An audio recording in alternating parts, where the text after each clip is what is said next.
Pray let me introduce myself. My name is Cicely Cardy.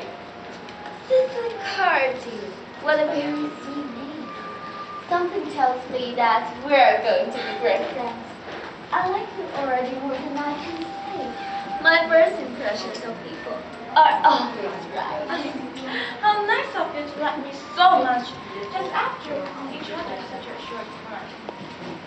Please sit down. I may call you Cicely, may I not? With pleasure. You will always call me Gwendolyn, won't you? Of course, if you wish. You are here on a short visit, I suppose. OK， 来等一下，你叫他 please sit down， 对不对？好，那边再一下，然后你在那边 please sit down， 你叫他坐在这里，对不对？那你走过来，然后他走过去，坐下来。这种 threatening 的那种对不对？懂我意思吗？All right, please sit down。你是要这样坐那里吗？但是呢，好，你先开始听他走到那边，但是你要走回来，故意走回来。还是我走一半？对，然后故意走回来。Please sit down. I may call you Cicely. With pleasure. You will always call me Gwendolyn, won't you? Of course, if you wish.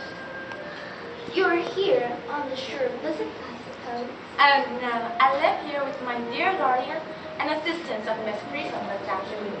Your guardian? Yes, I'm Mr. Workingsworth.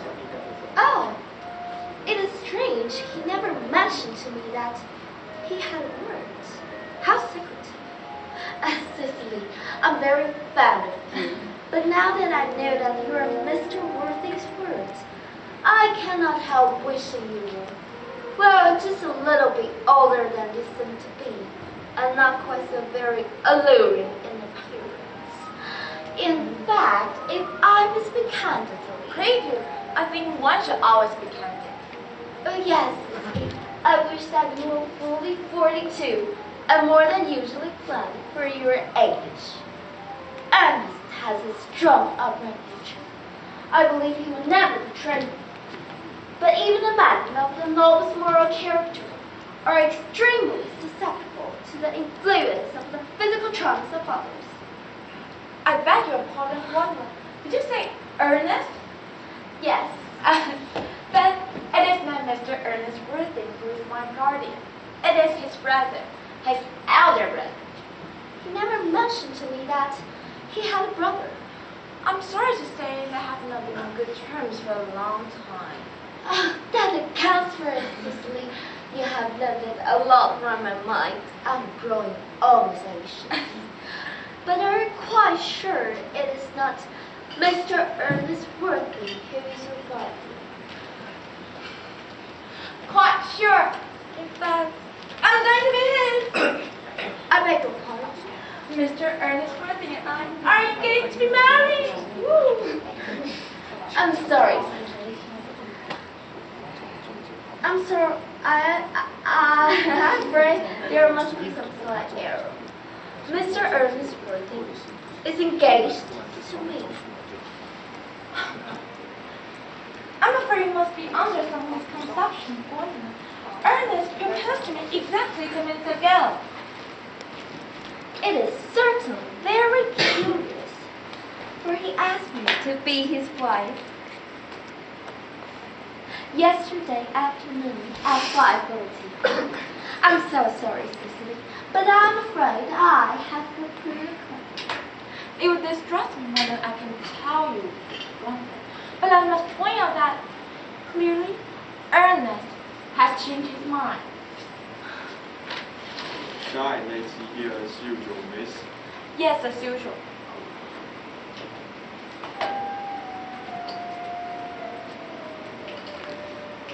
May I offer you some tea, Miss Fairfax? Thank you. Sugar? No, thank you. Sugar is not fashionable anymore.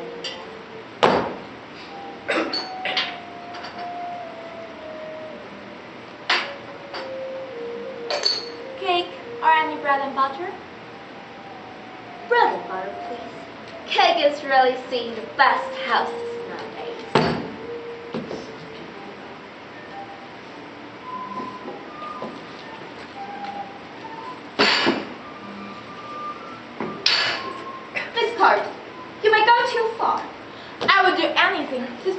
poor innocent trusting boy from the machination of any other girl.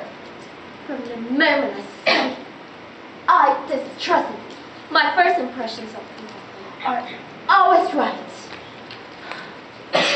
Jack. Where are you? Are always right. And my own Ernest. 罐子，来哦。 A moment. May I ask if you are engaged to be married to this young man? To dear little Cicely? Of course not. What could such idea into your pretty little head? Thank you, you may. I knew there must be some slight error with that. The gentleman whose arm is at present round your lap is my guardian, Mr. Jack Worthing. I beg your pardon? This is Uncle Jack. Jack! Oh, here's Ernest. My own love. 恭喜他送来。 A moment. May I ask you, are you engaged to this young lady? To what young lady? Gwendolyn! Good heavens! Yes, to Gwendolyn. Of course not! What could have been such an idea into your pretty little head? Thank you, you may. I think there must be some slight error, Miss Carty. The gentleman who is now embracing me is my cousin, Mr. Algernon Moncrief. Algernon Moncrief? Are you called Algernon? I cannot deny it. Is your name really Jack? It has been Jack for years. A gross deception has been practiced on both of us. My poor wicked Cicely. My sweet Gwendolyn. You will call me sister, will you not? There's one question I'd like to ask my guardian. Where is your brother Ernest right now? Gwendolyn, Cicely, it is very painful for me to be forced to speak the truth. I have no brother Ernest. I have no brother at all. No brother at all? None. I'm afraid it is very clear, Cicely, that neither of us is engaged to be married to anyone. It is not a very pleasant position, is it? Let us go to the house. They will hardly to venture to come after us. No. Men are so courtly, aren't they?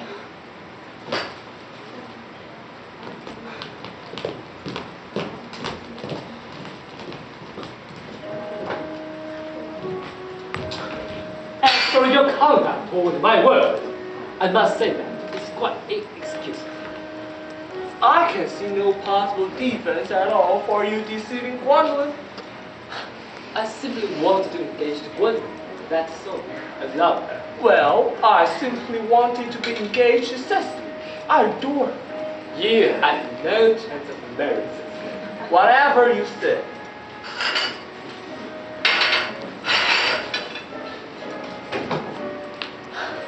Algy, how could you calmly sit there as months when we are in such horrible trouble? When I am in trouble, eating is the only thing that can solve me. Algy, I wish to goodness you would go.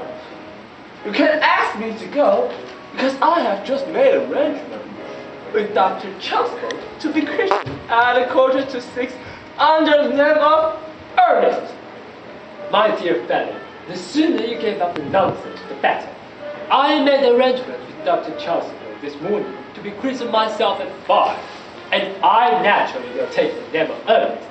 We can't be both christened Ernest. That's upset.